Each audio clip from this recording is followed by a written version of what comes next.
Mga kapuso, narito pa rin po tayo sa Balintawak Cloverleaf Market dito po sa Quezon City.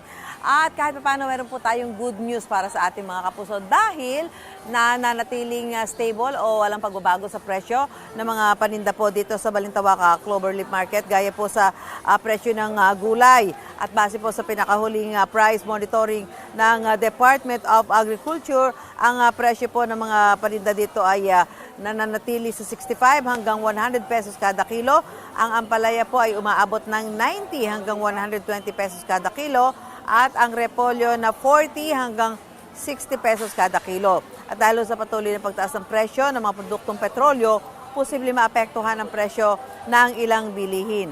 Ayon po sa Department of Agriculture, kabilang sa mga posibleng maapektuhan ay ang presyo ng pagkain at agrikultura dahil kapag tumaas ang presyo ng gasolina, maapektuhan ang petroleum-based fertilizers na ginagamit ng mga magsasaka.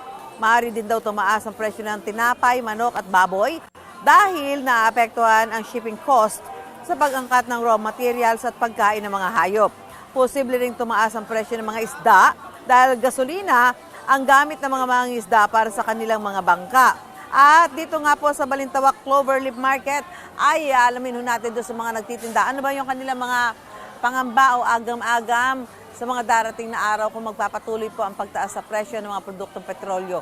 Makaka-apekto ba ito sa kanilang mga itinitindang produkto dito? Alamin natin sa ilan sa mga nagtitinda. Sir, good morning! Yes, ma'am. Good morning po, Ano ma'am. po pangalan niyo, sir? Joseph Geronimo, ma'am. Okay, sir. Matagal na kayo nagtitinda rito? Yes, ma'am. Gaano katagal na po? Almost 15 years na po. 15 years. So, ngayon, stable pa ho. Medyo mababa pa, lalo na yung mga, Opo.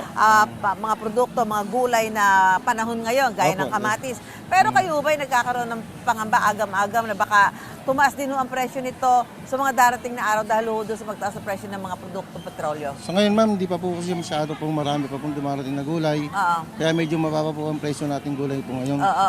Ang kamatis po, medyo mababa pa rin ang Mura. presyo. Oo.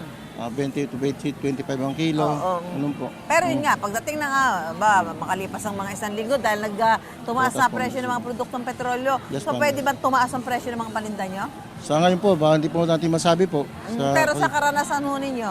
Baka po sakali pong tumaas din po. Oo, kasi di ba every time na nagkakaroon ng pagtataas, di ba binabawi din naman ho nila doon sa mga i-deliver nilang paninda? Opo. Oo, Yes, so ma'am. kayo po, yung ba kasama na ho sa mga pinaghahandaan nyo ngayon? Sa ngayon po, kasama rin po yung siguro po sa mangyayari po ngayon.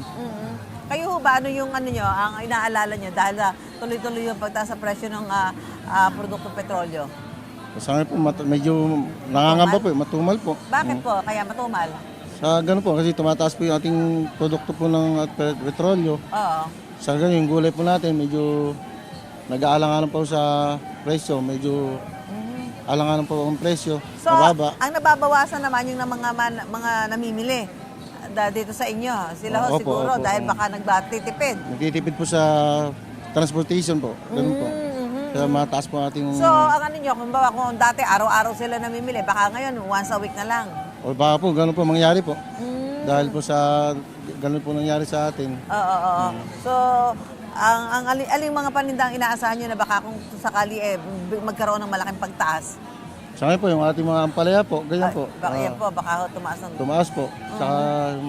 Sa kamatis po, medyo marami pong dumarating. Kaya mababa ang presyo. Panahon kasi ng kamatis ngayon. Opo, panahon po ng kamatis. Okay, so yun ang mga pinapangambahan nyo dito. Opo. Salamat, sir. Thank you Thank you po. po. Yan, mga paninda niya kasi dito, kamatis, ampalaya, sile, talong, sitaw. Ayan, pero sabi nga niya, siyempre, pagdating ng araw, ito, kausapin natin yung ilang mga nagtitinda dito. Nay, magandang umaga po. Umaga din po. Dito ba kayo talaga namimili? Opo, araw-araw po ako namimili rito. Araw-araw. Opo. Bakit po kayo dito namimili?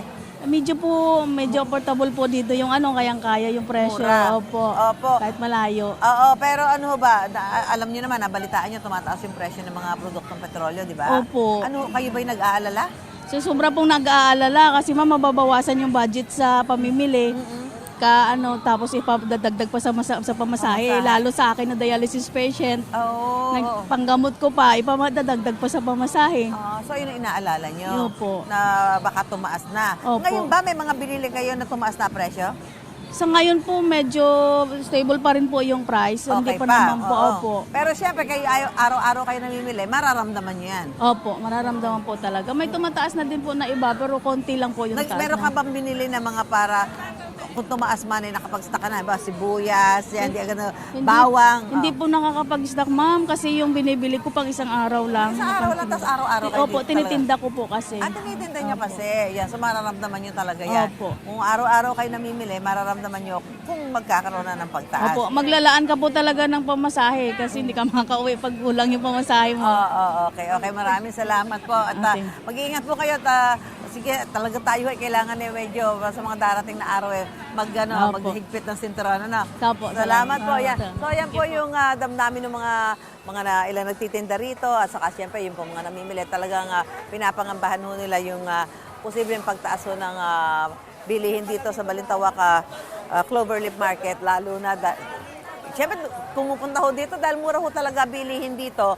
Malaking luwag sa bulsa ng mga mamimili kung dito kayo mamimili dahil bagsakan ho kasi ito. Pero siyempre, sabi nga ho ng mga nagtitinda rito, yan ay i-deliver galing ho sa mga iba-ibang probinsya, ibibiyahe po yon, so gagamitan ng gasolina, yung mga sasakyan na magdadala dito at babawiin naman yon sa mga itinitinda nilang paninda dito sa Balintawak Cloverleaf Market. So yan ho yung tabayanan nila at paghahandaan na rin ng mga mamimili at ng mga nagtitinda dito po sa Balintawak Cloverleaf Market. Pansamantala, yan po muna. Balik muna tayo sa studio.